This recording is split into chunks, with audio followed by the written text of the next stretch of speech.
존경하는 국민 여러분, 저는 오늘 비상계엄에 관한 입장을 밝히기 위해 이 자리에 섰습니다. 지금 야당은 비상계엄 선포가 내란죄에 해당한다며 광란의 칼춤을 추고 있습니다. 정말 그렇습니까? 과연 지금 대한민국에서 국정마비와 국헌문란을 벌이고 있는 세력이 누구입니까? 지난 2년 반 동안 거대 야당은 국민이 뽑은 대통령을 인정하지 않고 끌어내리기 위해 퇴진과 탄핵 선동을 멈추지 않았습니다. 대선 결과를 승복하지 않은 것입니다. 대선 이후부터 현재까지 무려 178회에 달하는 대통령 퇴진 탄핵 집회가 임기 초부터 열렸습니다. 대통령의 국정 운영을 마비시키기 위해 우리 정부 출범 이후부터 지금까지 수십 명의 정부 공직자 탄핵을 추진했습니다. 탄핵된 공직자들은 아무 잘못이 없어도 소추부터 판결 선고시까지 장기간 직무가 정지됩니다. 탄핵이 발의되고 소추가 이루어지기 전 많은 공직자들이 자진 사퇴하기도 하였습니다. 탄핵 남발로 국정을 마비시켜 온 것입니다. 장관, 방통위원장 등을 비롯하여 자신들의 비위를 조사한 감사원장과 검사들을 탄핵하고 판사들을 겁박하는 지경에 이르렀습니다. 자신들의 비위를 덮기 위한 방탄 탄핵이고 공직기관과 법질서를 완전히 무너뜨리는 것입니다. 뿐만 아니라 위헌적 특검 법안을 27번이나 발의하면서 정치 선동 공세를 가해 왔습니다. 급기야는 범죄자가 스스로 자기에게 면죄부를 주는 셀프 방탄 입법까지 밀어붙이고 있습니다. 거대 야당이 지배하는 국회가 자유민주주의의 기반이 아니라 자유민주주의 헌정 질서를 파괴하는 괴물이 된 것입니다. 이것이 국정마비요, 국가 위기 상황이 아니면 무엇이란 말입니까? 이것뿐만이 아닙니다. 지금 거대 야당은 국가 안보와 사회 안전까지 위협하고 있습니다. 예를 들어 지난 6월 중국인 3명이 드론을 띄워 부산에 정박 중이던 미국 항공모함을 촬영하다 적발된 사건이 있었습니다. 이들의 스마트폰과 노트북에서는 최소 2년 이상 한국의 군사시설들을 촬영한 사진들이 발견됐습니다. 지난달 40일에는 40대 중국인이 드론으로 국정원을 촬영하다 붙잡혔습니다. 이 사람은 중국에서 입국하자마자 곧장 국정원으로 가서 이 같은 일을 벌인 것으로 확인됐습니다. 하지만 현행 법률로는 외국인의 간첩 행위를 간첩죄로 처벌할 길이 없습니다. 이러한 상황을 막기 위해 형법의 간첩죄 조항을 수정하려 하였지만 거대 야당이 완강히 가로막고 있습니다. 지난 정권 당시 국정원의 대공수사권을 박탈한 것도 모자라서 국가보안법 폐지도 시도하고 있습니다. 국가 안보를 위협하는 간첩을 잡지 말라는 것 아닙니까?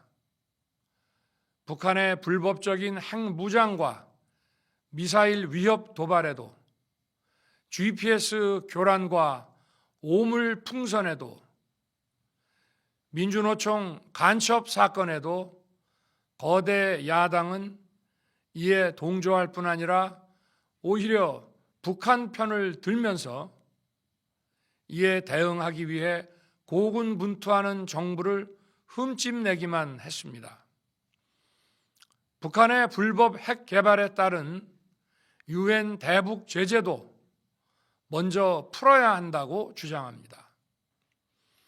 도대체 어느 나라 정당이고 어느 나라 국회인지 알 수가 없습니다. 검찰과 경찰의 내년도 특경비, 특활비 예산은 아예 0원으로 깎았습니다.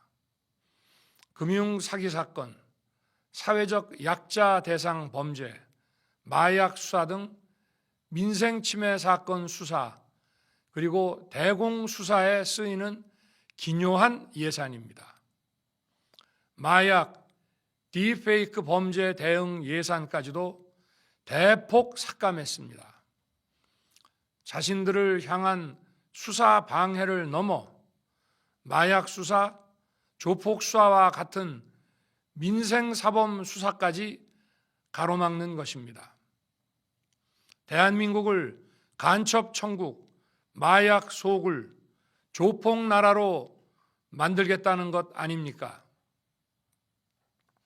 이런 사람들이야말로 나라를 망치려는 반국가 세력 아닙니까? 그래놓고 자신들의 특권을 유지하기 위한 국회 예산은 오히려 늘렸습니다. 경제도 위기 비상 상황입니다. 거대 야당은 대한민국의 성장 동력까지 꺼뜨리려고 하고 있습니다.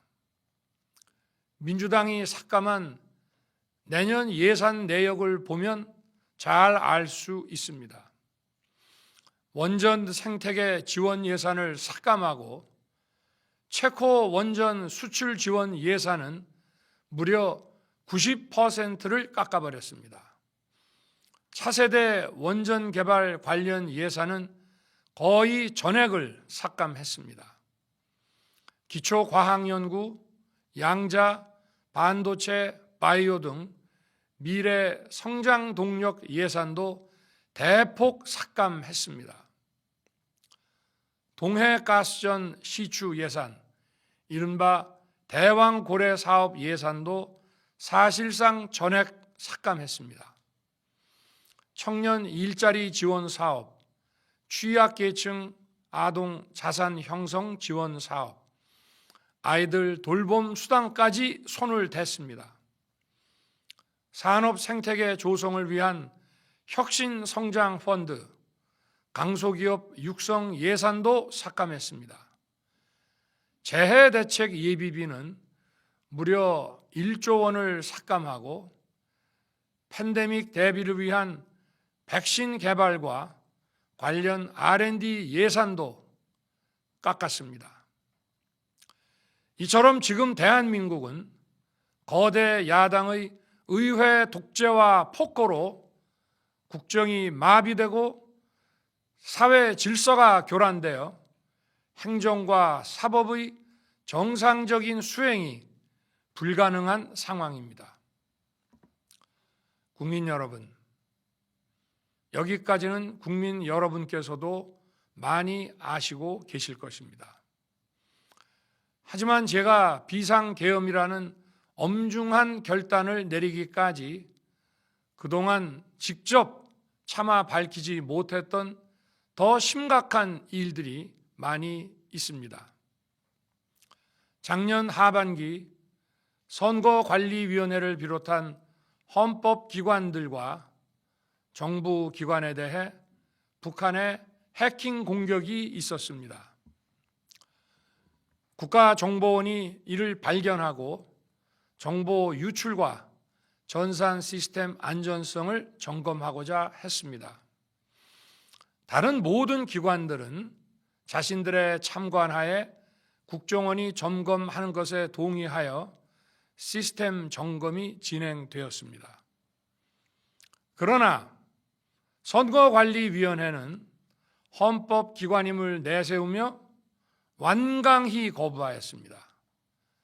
그러다가 선관위의 대규모 채용 부정 사건이 터져 감사와 수사를 받게 되자 국정원의 점검을 받겠다고 한 발 물러섰습니다. 그렇지만 전체 시스템 장비의 아주 일부분만 점검에 응하였고 나머지는 불응했습니다. 시스템 장비 일부분만 점검했지만 상황은 심각했습니다. 국정원 직원이 해커로서 해킹을 시도하자 얼마든지 데이터 조작이 가능하였고 방화벽도 사실상 없는 것이나 마찬가지였습니다.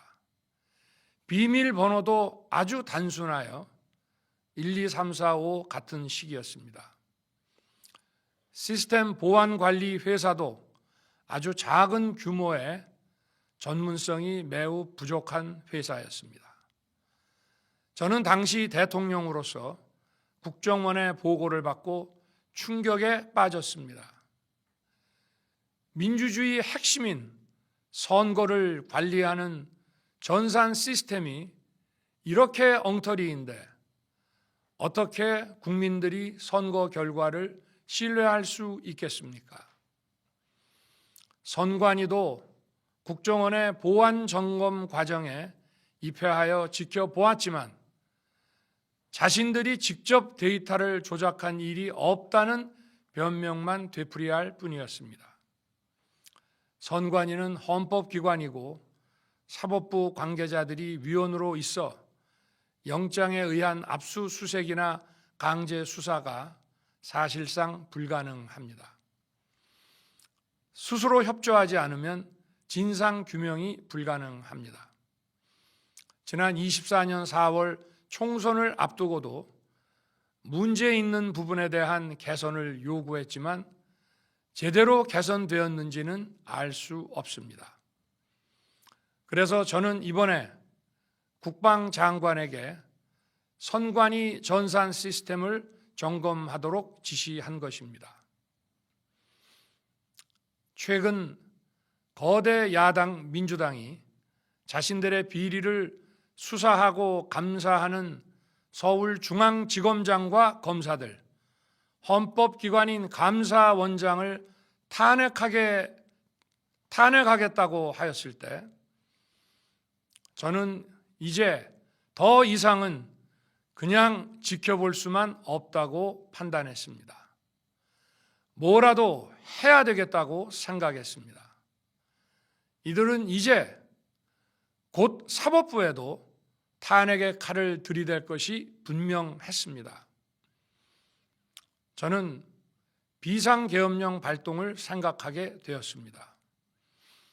거대 야당이 헌법상 권한을 남용하여 위헌적 조치들을 계속 반복했지만 저는 헌법의 틀 내에서 대통령의 권한을 행사하기로 했습니다.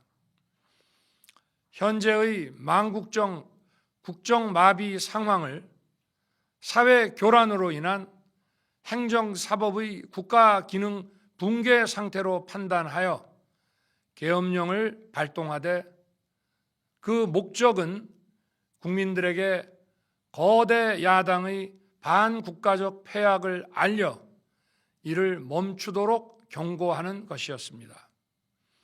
그럼으로써 자유민주주의 헌정 질서의 붕괴를 막고 국가 기능을 정상화하고자 하였습니다. 사실 12월 4일 계엄 해제 이후 민주당에서 감사원장과 서울중앙지검장 등에 대한 탄핵안을 보류하겠다고 발표하여 짧은 시간의 계엄을 통한 메시지가 일정 부분 효과가 있었다고 생각했습니다. 그러나 이틀 후 보류하겠다던 탄핵 소추를 그냥 해버렸습니다. 비상계엄의 명분을 없애겠다는 뜻이었습니다. 애당초 저는 국방장관에게 과거의 계엄과는 달리 계엄의 형식을 빌려 작금의 위기 상황을 국민들께 알리고 호소하는 비상조치를 하겠다고 했습니다. 그래서 질서 유지에 필요한 소수의 병력만 투입하고 실무장은 하지 말고 국회의 계엄 해제 의결이 있으면 바로 병력을 철수시킬 것이라고 했습니다. 실제로 국회의 계엄 해제 의결이 있자 국방부 청사에 있던 국방장관을 제 사무실로 오게 하여 즉각적인 병력 철수를 지시하였습니다. 제가 대통령으로서 발령한 이번 비상조치는 대한민국의 헌정 질서와 국헌을 망가뜨리려는 것이 아니라 국민들에게 망국의 위기 상황을 알려드려 헌정 질서와 국헌을 지키고 회복하기 위한 것입니다.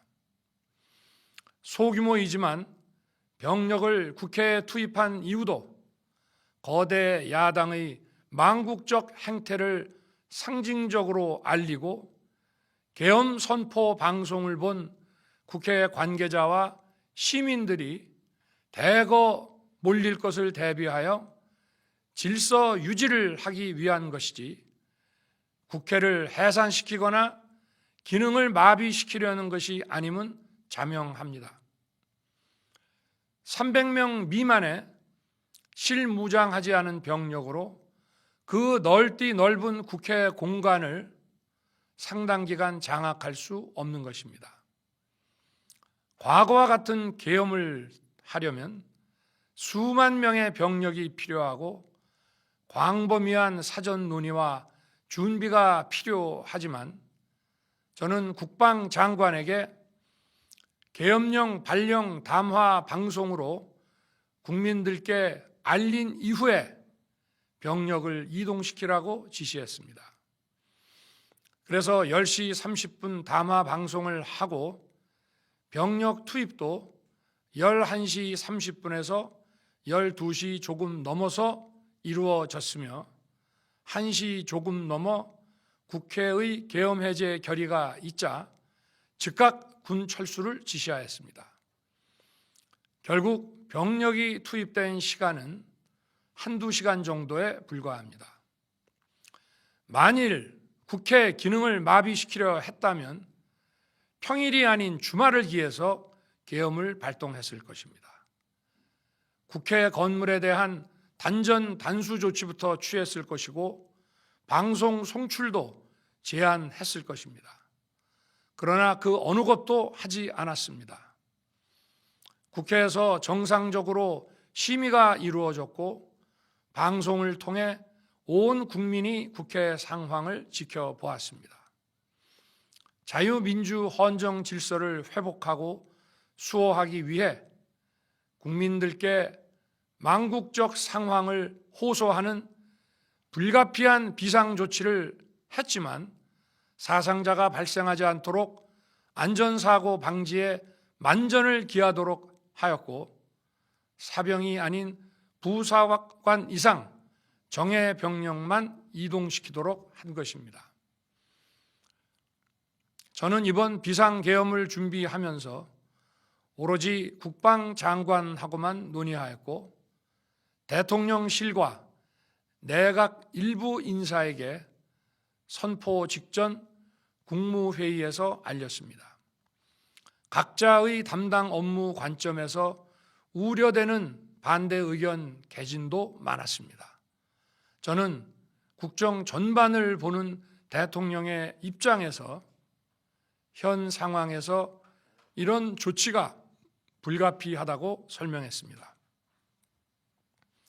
군 관계자들은 모두 대통령의 비상계엄 발표 이후 병력 이동 지시를 따른 것이니만큼 이들에게는 전혀 잘못이 없습니다.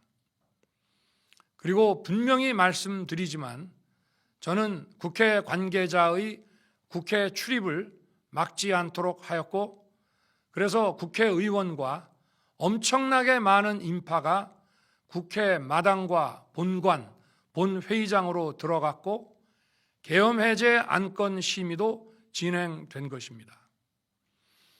그런데도 어떻게든 내란죄를 만들어 대통령을 끌어내리기 위해 수많은 허위 선동을 만들어내고 있습니다. 도대체 2시간짜리 내란이라는 것이 있습니까? 질서 유지를 위해 소수의 병력을 잠시 투입한 것이 폭동이란 말입니까? 거대 야당이 거짓 선동으로 탄핵을 서두르는 이유가 무엇이겠습니까? 단 하나입니다. 거대 야당 대표의 유죄 선고가 임박하자 대통령의 탄핵을 통해 이를 회피하고 조기 대선을 치르려는 것입니다. 국가 시스템을 무너뜨려서라도 자신의 범죄를 덮고 국정을 장악하려는 것입니다. 이야말로 국헌문란 행위 아닙니까? 저를 탄핵하든 수사하든 저는 이에 당당히 맞설 것입니다. 저는 이번 계엄 선포와 관련해서 법적, 정치적 책임 문제를 회피하지 않겠다고 이미 말씀드린 바 있습니다. 저는 대통령 취임 이후 지금까지 단 한순간도 개인적인 인기나 대통령 임기, 자리 보존에 연연해 온 적이 없습니다. 자리 보존 생각만 있었다면 국헌문란 세력과 구태여 맞서 싸울 일도 없었고 이번과 같이 비상계엄을 선포하는 일은 더더욱 없었을 것입니다. 5년 임기 자리 지키기에만 매달려 국가와 국민을 외면할 수 없었습니다. 저를 뽑아주신 국민의 뜻을 저버릴 수 없었습니다. 하루가 멀다 하고 다수의 힘으로 입법 폭거를 일삼고 오로지 방탄에만 혈안되어 있는 거대 야당의 의회 독재에 맞서 대한민국의 자유민주주의와 헌정 질서를 지키려 했던 것입니다. 그 길밖에 없다고 판단해서 내린 대통령의 헌법적 결단이자 통치 행위가 어떻게 내란이 될 수 있습니까? 대통령의 비상계엄 선포권 행사는 사명권 행사, 외교권 행사와 같은 사법심사의 대상이 되지 않는 통치 행위입니다. 국민 여러분, 지금 야당은 저를 중범죄자로 몰면서 당장 대통령직에서 끌어내리려 하고 있습니다. 만일 망국적 국헌문란 세력이 이 나라를 지배한다면 어떤 일이 벌어지겠습니까? 위헌적인 법률, 셀프 면죄부 법률, 경제 폭망 법률들이 국회를 무차별 통과해서 이 나라를 완전히 부술 것입니다. 원전 산업, 반도체 산업을 비롯한 미래 성장 동력은 고사될 것이고 중국산 태양광 시설들이 전국의 살림을 파괴할 것입니다. 우리 안보와 경제의 기반인 한미 동맹, 한미일 공조는 또다시 무너질 것입니다. 북한은 핵과 미사일을 고도화하여 우리의 삶을 더 심각하게 위협할 것입니다. 그러면 이 나라 대한민국의 미래가 어떻게 되겠습니까? 간첩이 활개치고 마약이 미래 세대를 망가뜨리고 조폭이 설치는 그런 나라가 되지 않겠습니까? 지금껏 국정 마비와 국헌 문란을 주도한 세력과 범죄자 집단이 국정을 장악하고 대한민국의 미래를 위협하는 일만큼은 어떤 일이 있어도 막아야 합니다. 저는 끝까지 싸울 것입니다. 국민 여러분, 국정 마비의 망국적 비상 상황에서 나라를 지키기 위해, 국정을 정상화하기 위해 대통령의 법적 권한으로 행사한 비상계엄 조치는 대통령의 고도의 정치적 판단이고 오로지 국회의 해제 요구만으로 통제할 수 있는 것입니다. 이것이 사법부의 판례와 헌법학계의 다수 의견임을 많은 분들이 알고 있습니다. 저는 국회 해제 요구를 즉각 수용했습니다. 계엄 발령 요건에 관해 다른 생각을 가지고 계신 분들도 있습니다만, 나라를 살리려는 비상 조치를 나라를 망치려는 내란 행위로 보는 것은 여러 헌법학자와 법률가들이 지적하는 바와 같이 우리 헌법과 법 체계를 심각한 위험에 빠뜨리는 것입니다. 저는 묻고 싶습니다. 지금 여기저기서 광란의 칼춤을 추는 사람들은 나라가 이 상태에 오기까지 어디서 도대체 무엇을 했습니까? 대한민국의 상황이 위태롭고 위기에 놓여 있다는 생각도 전혀 하지 않았다는 말입니까? 공직자들에게 당부합니다. 엄중한 안보 상황과 글로벌 경제 위기에서 국민의 안전과 민생을 지키는 일에 흔들림 없이 매진해 주시기 바랍니다. 국민 여러분, 지난 2년 반 저는 오로지 국민만 바라보며 자유민주주의를 지키고 재건하기 위해 불의와 부정, 민주주의를 가장한 폭거에 맞서 싸웠습니다. 피와 땀으로 지켜온 대한민국, 우리의 자유민주주의를 지키는 길에 모두 하나가 되어 주시길 간곡한 마음으로 호소드립니다. 저는 마지막 순간까지 국민 여러분과 함께 싸우겠습니다. 짧은 시간이지만 이번 계엄으로 놀라고 불안하셨을 국민 여러분께 다시 한번 사과드립니다. 국민 여러분에 대한 저의 뜨거운 충정만큼은 믿어 주십시오. 감사합니다.